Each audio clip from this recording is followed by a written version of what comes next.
Hello students, welcome to एडवे classes. मेरा नाम है हृदय और आज से हम लोग आपकी क्लास 9th का मैथ का न्यू चैप्टर स्टार्ट कर रहे हैं जिसका नाम है पॉलिनोमियल।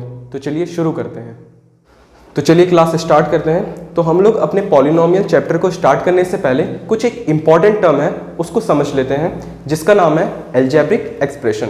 इस अलजेब्रिक एक्सप्रेशन को आपने कहीं ना कहीं 8th क्लास में भी पढ़ा होगा और इसके बारे में सुना भी होगा 7th क्लास में। तो चलिए स्टार्ट करते हैं।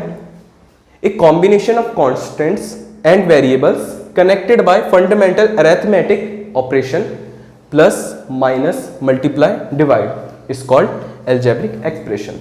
कहने का मतलब यहाँ पे ये है कि कुछ ऐसे कॉम्बिनेशन जो कांस्टेंट और वेरिएबल से मिलकर बने हो और उनको कुछ फंडामेंटल अरिथमेटिक ऑपरेशन से जोड़ा गया है। कहने का मतलब ये है प्लस माइनस इनटू और डिवाइड, उसको हम अलजेब्रिक एक्सप्रेशन कहते हैं। तो हम लोग यहां पे पहले कांस्टेंट्स और वेरिएबल्स इन दोनों को समझ लेते हैं।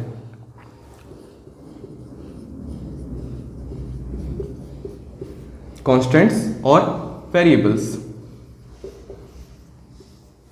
तो कांस्टेंट टर्म्स कुछ हमारे ऐसे टर्म्स होते हैं जो कभी भी चेंज नहीं होते। ये आपके नंबर से रिलेटेड होते हैं, जैसे 1, 2, 3, 4, 5, 6, ये सब हमारे कांस्टेंट टर्म्स होते हैं। फिक्स्ड न्यूमेरिकल वैल्यू होते हैं, फिक्स्ड न्यूमेरिकल्स वैल्यूज होते हैं। एग्जांपल में हम लोग कुछ भी ले सकते हैं, जैसे 5, 6, -1, -2, 3/5, 8/9 एटसेट्रा।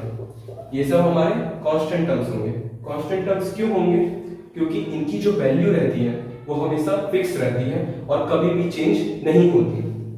वहीं जब हम वेरिएबल्स की बात करते हैं तो इसकी जो वैल्यू होती है वो चेंज होती रहती है। Values that varies, values that varies, इसकी वैल्यू चेंज होती रहती है। जैसे अगर मैं वेरिएबल समझता हूं, एक मैंने x मान लिया, ये हमारा क्या है? वेरिएबल है। और वेरिएबल की मैं कुछ वैल्यू मान लेता हूं, कुछ भी वैल्यू, जैसे 1 ले सकते हैं हम लोग, x 200 भी ले सकते हैं, x 1000 भी ले सकते हैं।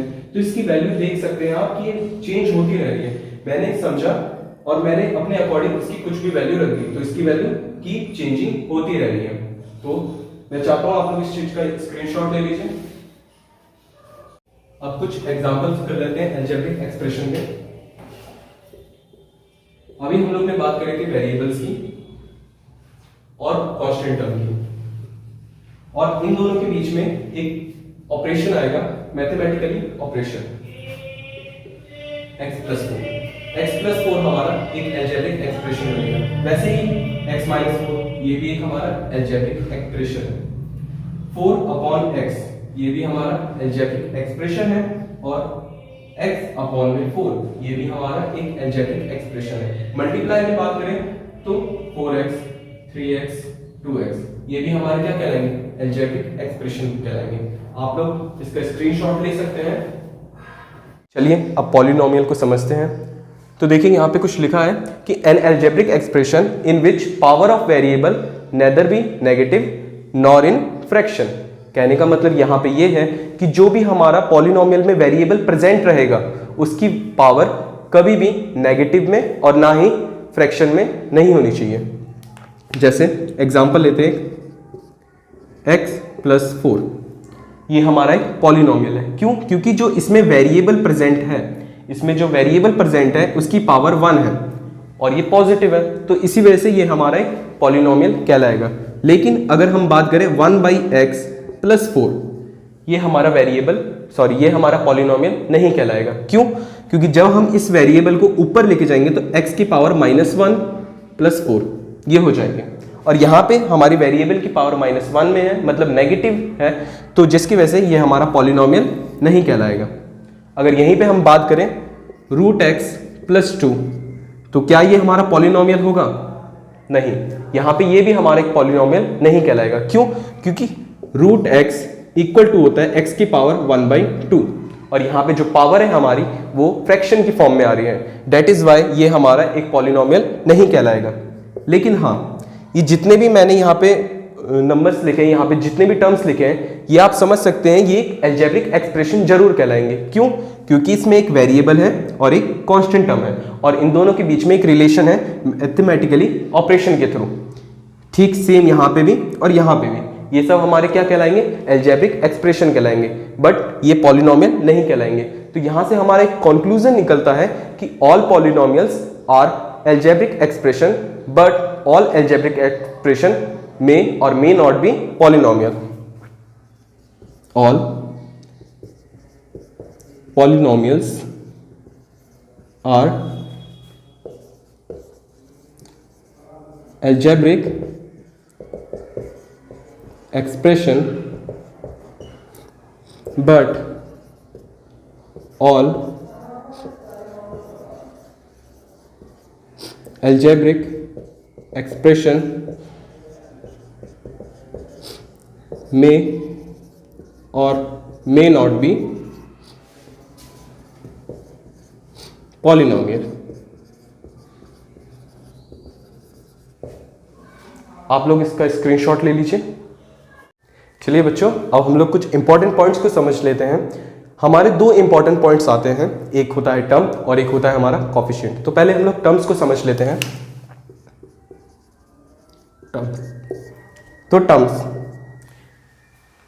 कुछ भी ऐसे मैथमेटिकल साइन जो हमारे पॉलिनोमियल को सेपरेट करते हैं उसे हम टर्म्स कहते हैं।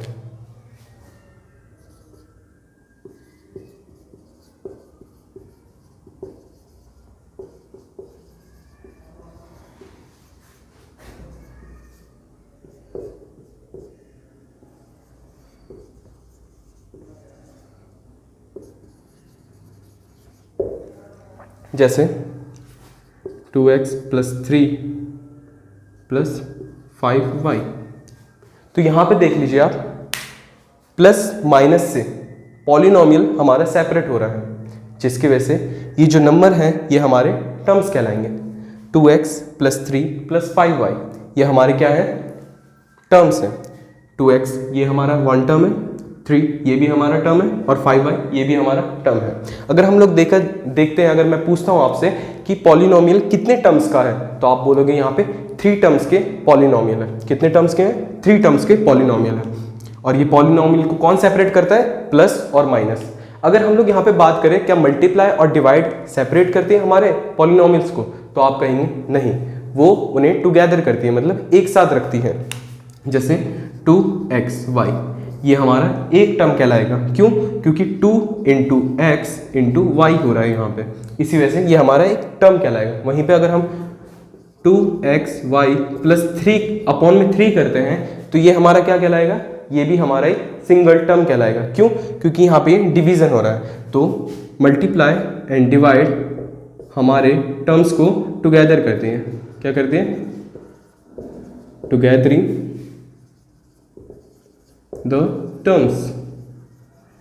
टर्म्स को एक साथ लिखती है। अगर मैं उसकी जगह यहाँ पे लिखता हूँ 2xy/4 प्लस में 3xz/9, तो क्या अब ये सेपरेट है? तो यस। क्यों सेपरेट है?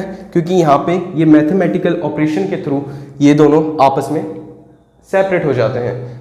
ये एक टर्म हो गया, ये एक सिंगल टर्म हो गया, और ये भी एक सिंगल टर्म हो गया। आप स्क्रीनशॉट ले लीजिए इस चीज का। चलिए अब हम लोग सेकंड टर्म्स को पढ़ते हैं। सेकंड टर्म्स हमारा है coefficient.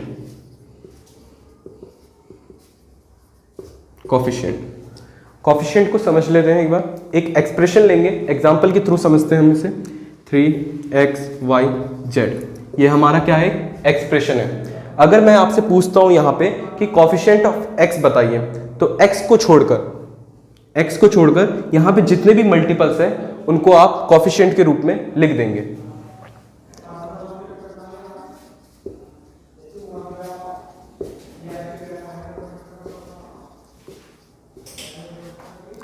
Coefficient of x 3yz। अगर मैं पूछता हूं आपसे कोफिशिएंट ऑफ z बताइए, कोफिशिएंट ऑफ z, तो आप लिखेंगे 3xy। वहीं अगर मैं आपसे पूछता हूँ कोफिशिएंट ऑफ एक्स वाई बताइए, कोफिशिएंट ऑफ वाई, तो आप लिखेंगे 3xz। तो ये हमारे कुछ एग्जाम्पल्स थे कोफिशिएंट्स के, आप लोग इसका स्क्रीनशॉट ले सकते हैं। आई होप आपको सारे टॉपिक समझ में आए होंगे और आगे हम लोग क्लासिफिकेशन ऑफ पॉलिनोमियल्स पढ़ेंगे। तो तब तक के लिए आप हमारे चैनल को सब्सक्राइब करिए और इस वीडियो को लाइक करिए। Thank you so much.